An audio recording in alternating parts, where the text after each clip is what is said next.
आज बात करते हैं हम कक्षा 8 की सब्जेक्ट इंग्लिश यानी 2026 में जो आपका पेपर लगेगा इस पैटर्न के आधार पर आपका पेपर लेगा। ये सिंपल क्वेश्चन पेपर है आपका, यानी इसी टाइप जैसे आपका पेपर है सेम ऐसे आपका पेपर आएगा 2026 का। जो आपका टाइम है यानी 2:30 यानी 2.5 घंटे का आपका टाइम रहेगा और मैक्सिमम जो मार्क होंगे वो आपके 80 नंबर होंगे। इसमें आपके 4-5 पार्ट होंगे। पहला पार्ट में आपके 7 क्वेश्चन आएंगे। आपके 7 क्वेश्चन ऑब्जेक्टिव क्वेश्चन होंगे जो आपको 4 ऑप्शन दे रखे होंगे। 4 ऑप्शन में से एक ऑप्शन पे आपको टिक करना है। इसी प्रकार से आपके सेकंड पार्ट में आपको दे रखे हैं वो क्वेश्चन आपके 8 से 11 यानी क्वेश्चन 8 से लेकर 11 तक आपको क्वेश्चन करने हैं। जो आपके फिलिंग दिमाग दे रखे हैं आपको एमपीटी आपको इनमें से आपको करेक्ट करना है, इसमें से फिलिप करके नहीं आपको।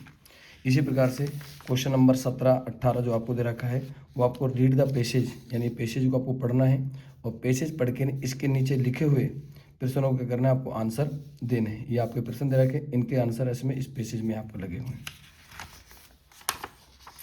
इसी तरह से आपके एक अगला पैसेज आपको दे रखा है 19-20 यानी आपको पैसेज है यानी read the passage careful answer the question give in the below यानी आपके जो पैसेज को केयरफुल पढ़ना है, अच्छे से पढ़ना है और जो प्रश्न दे रखे हैं इन प्रश्नों का आंसर इसी पैसेज में से आपको छाँट कर लिखने हैं। सेम आपके पैसेज एक दे रखा है आपका 21-22 यानी ये भी आपको पैसेज है। इस पैसेज को आपको पढ़ना है और पढ़ के इसके पीछे लिखे हुए प्रश्न जो आपके दे रखे हैं इन प्रश्नों का आंसर इस पैसेज में से लिखना है।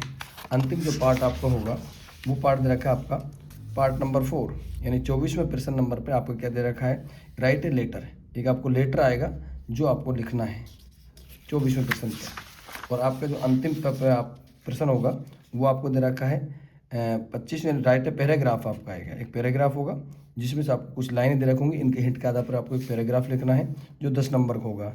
यानी टोटल प्रश्न 25 होंगे, पूर्णांक आपके क्या होंगे 80 होंगे, 2.5 घंटे का टाइम होगा और इसी पैटर्न के आधार पर आपको क्या होगा 8th क्लास का 2026 का पेपर लगेगा।